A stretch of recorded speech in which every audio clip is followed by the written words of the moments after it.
Today on Zoom. This is an animation invention called a Phenakistoscope. When you spin it and look through it, it looks like it's winking. That is wicked cool. I started to get interested in the bees when my dad got a few hives. Now I do a lot of beekeeping myself. Oh, Carolyn, 20 seconds left. 15 seconds left. My sheep are in your meadow. The cows are in the corn. Little boy Blue, please blow your horn. Yes, ma'am.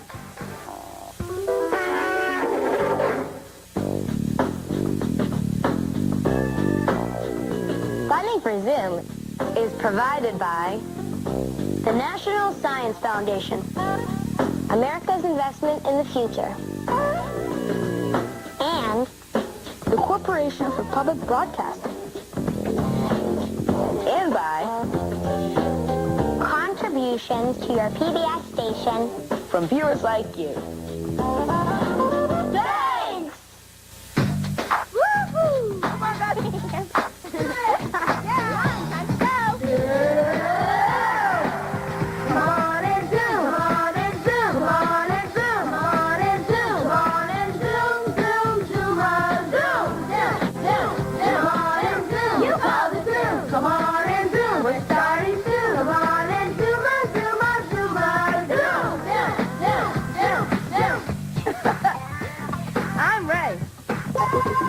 I'm Caroline. Hey, I'm Claudio. I'm Elisa. I'm Jessie.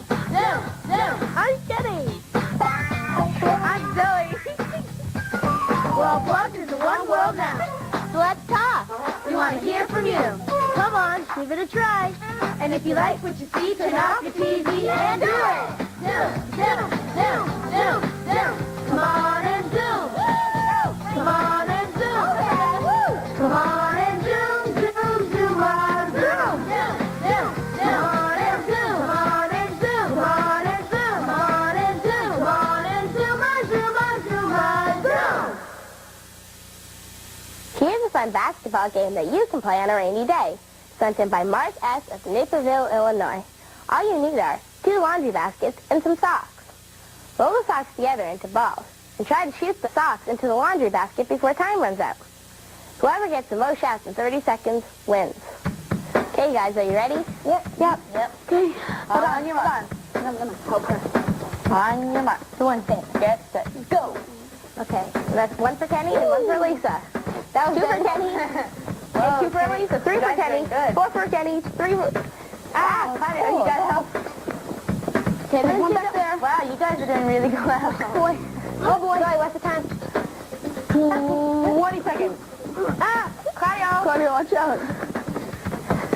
And 4, 3, 2, 1. Stop. Oh my gosh, I was so okay. That one counted. Okay. I'm gonna. Okay, Claudio's gonna catch the socks. Never mind. 3, 4, 5, 6, 7, 8. 1, 2, 3, 4, 5, 6, 7. I won. Good job. Ready, set, go. Okay. Oh, you're on zero. Fine. Ooh, 1. Ooh. Dang. And Claudio makes 20. Claudio has 2. Claudio has 3. Oh, Carolyn, 20 seconds left. 15 seconds left. Oh, no. Hey, Come on, Caroline. 10 seconds. Watch out the line, Caroline. Caroline, make sure you stay behind the line. Right, Caroline. Claudio, make sure you stay behind the line. That's a high count. And stop. Claudio won. Here, I'll count. Okay, I'll count. You can count. I only got 1 in. Claudio got 4. Good job, you guys. Good job, guys. Watch you 1 in. Ready, set, go. Okay. And they're off and shooting. Oh, jeez. Whoa. You're good for the second. Woo!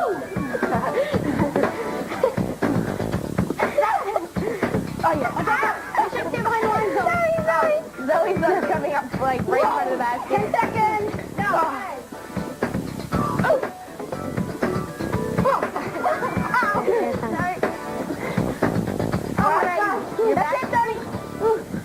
Zoe got 1, 2, 3, 4, 5, 6, 7, 8, 9, 10. Zoe got a number. Wait, what's the best? Mine got me right.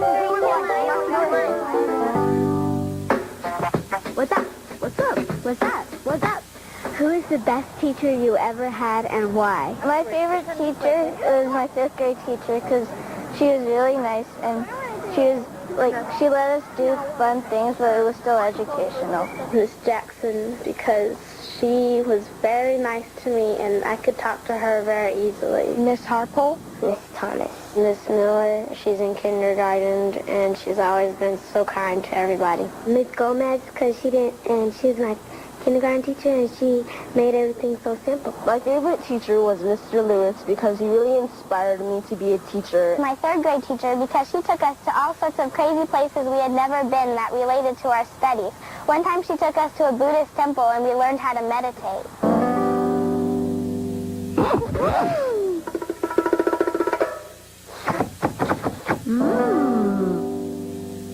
Hi, and welcome to Café Zoom.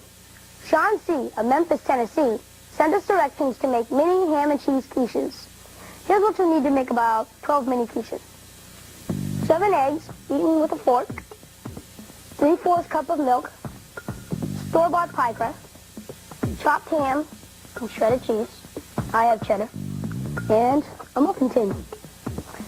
Okay, first thing you need to do is preheat your oven to 400 degrees. And if you're not allowed to use an oven, make sure you ask an adult for help. Okay, then take your eggs and your milk, I love milk, and mix them together in a bowl. You can use a whisk or a fork, doesn't really matter. But I think I'm going to use a whisk. Just mix them together so they look kind of like a whitish yellow color. Okay. Move that aside. Making a mess. Okay. Then, take your pie crust and open it up and take a juice glass and make some circles from the pie crust using the juice glass. You can twist it a little, the glass a little, so it makes good circles.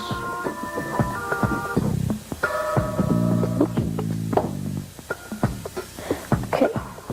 Oh, I guess it's kind of like a circle. Ah, there we go. Perfect circle. Okay. Put them right there for a second. Then, put them in the muffin tin. Just push it all the way down on the bottom so no air bubbles. There. Okay. And put one here. Just push them right in. So they look like that. Okay. And you want to move this out of the way and take some of your chopped ham and shredded cheese and just sprinkle a little bit into the crust. A little bit there, a little bit here. You don't have to use cheese and ham. You can use anything you want, like vegetables or different types of meat, or even pizza ingredients. Okay. Then take your eggs and milk and just spoon in some on top of the cheese and ham. But you're going to want to leave about a ½ inch from the edge of the pie crust so it doesn't kind of like bubble over the end when it's cooking. Just a little bit more on that one. Go to this one.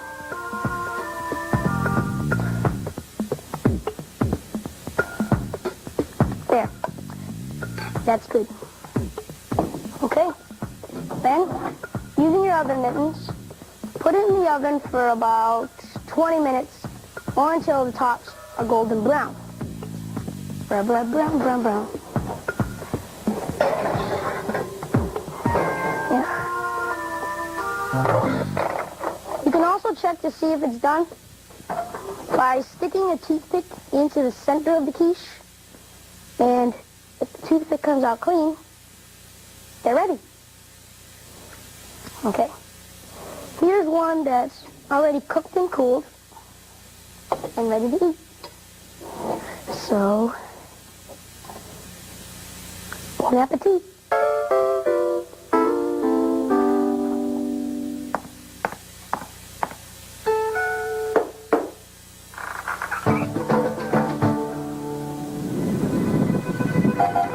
I name is Jackie, and I'm 12 years old, and I live in Riverhead, New York. And I love bees.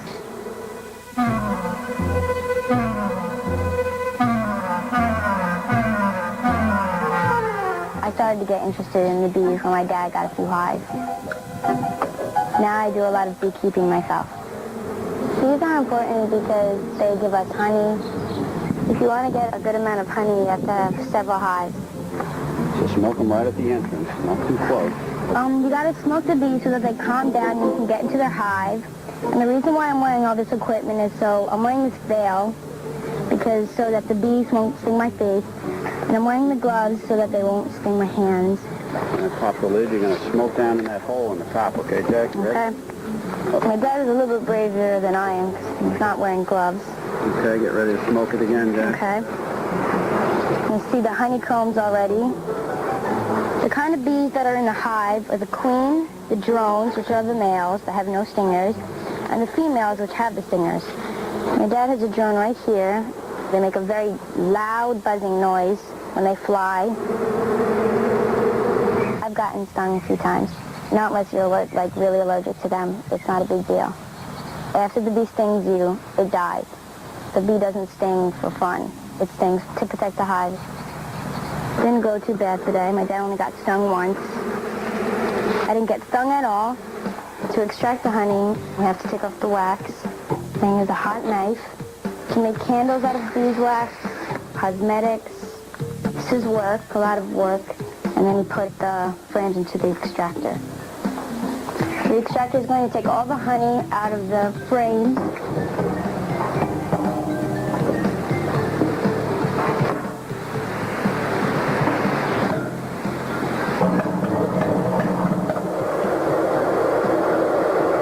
What's really amazing about the bee is that in its life, it only makes 1/8 of a teaspoon of honey. There's about 60,000 bees in a beehive, and each year they produce 100 pounds of honey. To make 1 pound of honey is a lot of work.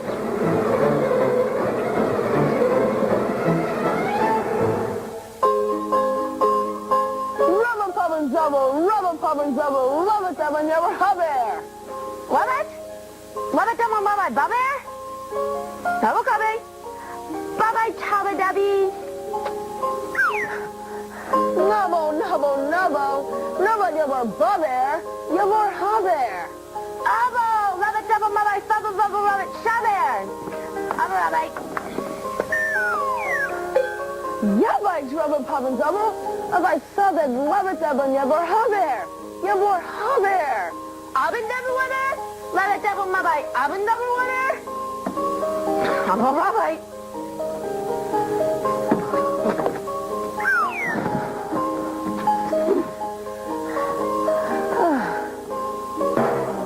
Although, up I got a vibe up.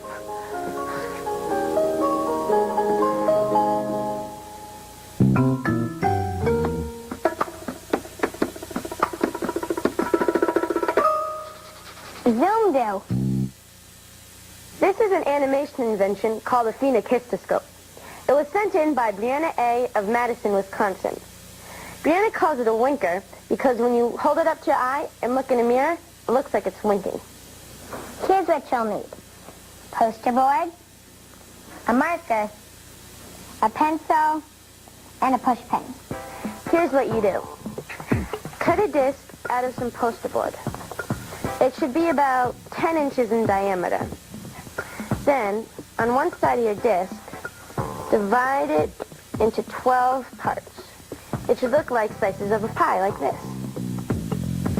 Then, on each of the slices, cut slots a quarter of an inch wide and an inch deep. Draw faces on each slice. Do it in pencil in case you make a mistake. Then go over it in marker. Change one thing on each slice. I've changed the position of the eyelid so it looks like it's winking. Okay, I have to draw these in. Okay. This one's open, and that one's a little closed, and that means that one's closed, and that one's a little closed, and that one's open all the way. This one is almost closed all the way.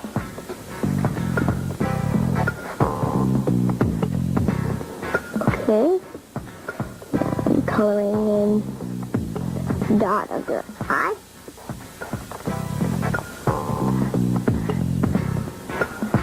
1, 2, 3, 4, 5, 6, 7, 8, 9, 10, 12. Okay. Good job. Thank you. When you're done drawing, put a push pin through the center of the disc and an eraser of a pencil in the back. This. Spin the disc a few times to make the hole bigger and so it will spin easily. Then, point the picture towards the mirror and look through the slots as you spin the disc. I can see it winking. Very cool. Here, ready, try.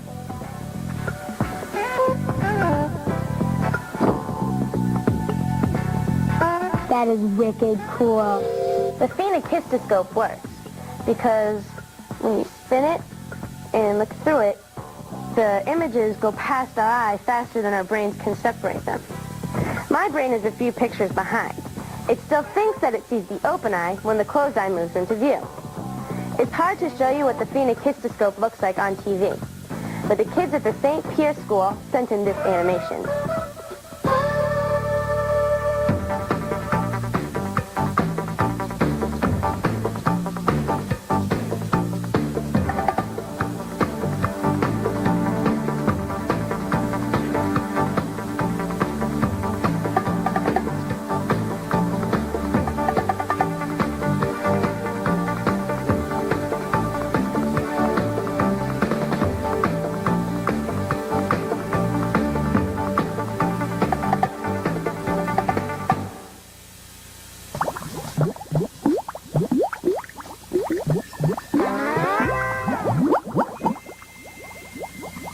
Here's another update on the Zoom-ongous Backpack Challenge. Kids from all around the country are weighing their backpacks for 5 days in a row, Monday through Friday, and sending us their data. We've graphed all the data we've received so far to find out if kids in different grades carry heavier backpacks. These dots stand for the average backpack weight for each person. Looking at the average made it easier for us to see if kids in different grades carried heavier backpacks. In the first grade, there are a lot of dots between 5 and 13 pounds. Yeah. But there are only a couple dots up above 25 pounds. Yeah. So the average weight for the first grade is about 10 pounds. It's about right there. Yeah. And it looks like the second graders, on average, had the lightest backpacks. Mm-hmm. In fact, it looks like they had the lightest out of everybody. That they're probably the lightest on average is because they learned what to carry, and they don't bring everything home like they did in the first grade. Yeah, so the grades with the heaviest backpacks seem to be the 7th graders on average, which is about 13 pounds, and the 9th graders on average, which is about 19 pounds. Yeah, but there's not that many 9th graders. The data would probably be different if there was like more 9th graders, so maybe we should just ignore that data. From all of our data, it looks like the 2nd graders carry the lightest backpacks on average, and the 7th graders carry the heaviest backpacks on average. Well, that makes sense because 7th graders usually get more homework than 2nd graders, and they also carry heavier books. Yeah. We want to see if our conclusions about which grades carry heavier backpacks are right. So keep collecting data for the Zoom-ongous Backpack Challenge and be sure to send it to Zoom. Send it to Zoom. Email www.pbs.org or email ZOOM-ongous Boston Mass 02134. Send it to Zoom.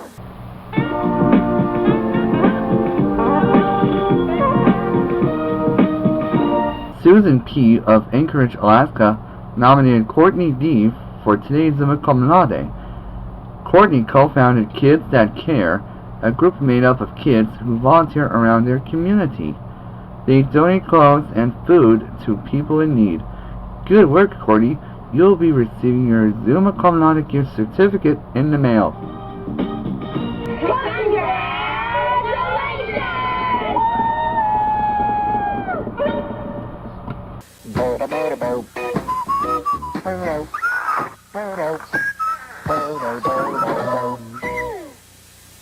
Wendy Axe of Urbandale, Iowa, sent us directions to make this cool 3D shape called a Mobius strip. The thing that's cool about it is that it only has one side. The twist in the Mobius strip connects what was the top to the bottom, making it one big side. To make it, take a strip of paper and make it a loop. Then, put a twist in the Mobius strip at one end of the strip. Make it a Mobius strip. You also have to tape the two ends together so it doesn't come out. There. Here we go. The thing that's cool about the Mobius strip is that it only has one side. So if you draw a line straight through the middle, you'll always end up right back where you started.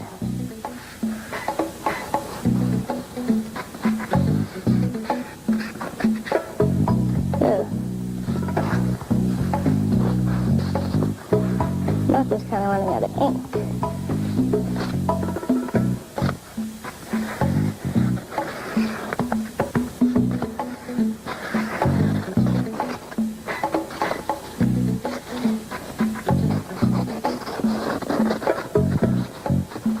Ends up right back where you start. And also, if you cut a Mobius strip in half, watch what happens. It's a little easier to cut it in half if you fold a piece of it first. That way, it's just easier to cut. See? And when you cut the Mobius strip in half, instead of getting two small strips, Mobius strips, you get one big Mobius strip, which is really, really cool. What happens if you cut the Mobius strip in half another time? Are there other cool things you can do with the Mobius strip? Try it at home. Then send your discoveries to Zoom.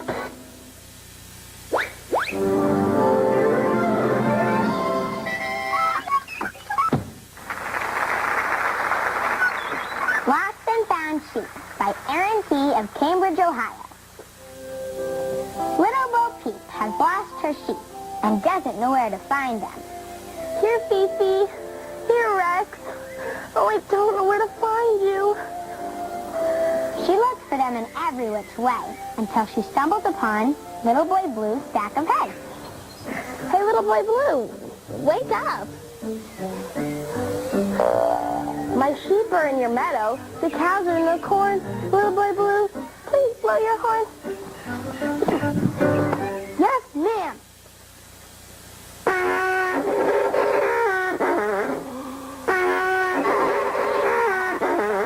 But instead of coming to the call of the horn like they should, the sheep just ran off into the woods. Hey, sheep, wait up. Oh, hello. Have you seen my sheep? I'm Little Bo Peep, and I don't know where to find them. Yes, I know. We met once upon a time. Can you help me? Wish I could, but I gotta get to Grandma's house, deliver these goodies, and take care of her. She's sick, you know. Are you sure you can't help me? Well, when you think about it, how could I? I'm not allowed to talk to strangers. But I'm not a stranger. Remember, we met once upon a time. Little Red. So, Little Bo Peep left the woods, and although she couldn't find her sheep at all, she soon came across Humpty Dumpty's wall. Well, hello, dear little girl. Come up here and sit with me up on my wall. I'd love to, but I can't. You see, I have to find my sheep. Did you see them come by here? Well, I'm not sure if I've seen any... Whoa! Goodness gracious, are you all right? Oh. All the king's horses and all the king's men are on vacation this week. Little Bo Peep, you have to help me put myself back together again. Me? Okay, well, I'll try my best. Little Bo Peep did so much better than all the king's horses and all the king's men that Little Bo Peep put Humpty Dumpty back together again. There, all done. Why, thank you ever so much. How can I ever repay you? Well, if you tell me which way my sheep went, that would be payment enough. Well, I believe they went in the direction of your house. Thank you, Humpty. But when Little Bo Peep finally got there, all she could do was stand and stare. Oh, no, my sheep aren't here. What should I do? Little Bo Peep gave a big sigh. And then sat down and began to cry. And as the first tear fell to the ground, she heard a faint sheep-like sound. Bah! Rex? Fifi? Is that you? Bah! We miss you! Bah! So Little Bo Peep Sheep finally came home, but the lesson she learned to all be known, that if you ever lose your sheep, as did Little Bo Peep, leave them alone and they'll come home, wagging their tails behind them. And...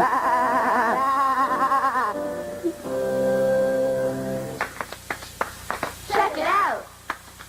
Check it out! We can't do it on our own. We need you to make it known. That everything you see right here can only be on Zoom because of every one of you. Who?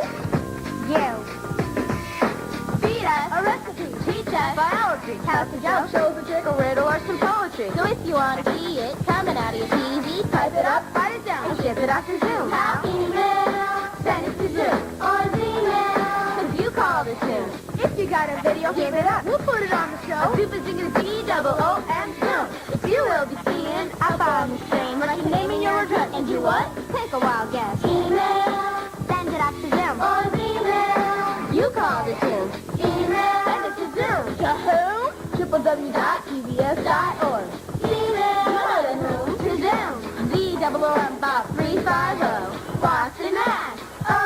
02134. Send it to Zoom.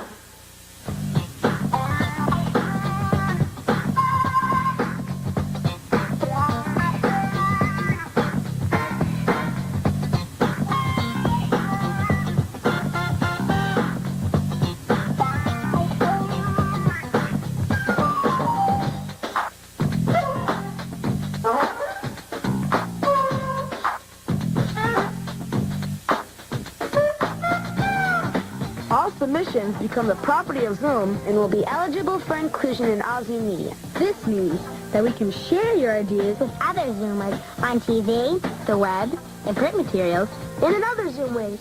so send it to Zoom. Rapunzel, Rapunzel! How do I send my ideas to Zoom? You write them down and mail them to Zoom, Box 350, Boston, Mass. 02134. Or visit the Zoom website at www.pbs.org. And what will I receive? The latest issue of Zoomerang. Funding for Zoom is provided by the National Science Foundation, America's Investment in the Future, the Corporation for Public Broadcasting, and contributions to your PBS station From viewers like you. a production of WGBH Boston.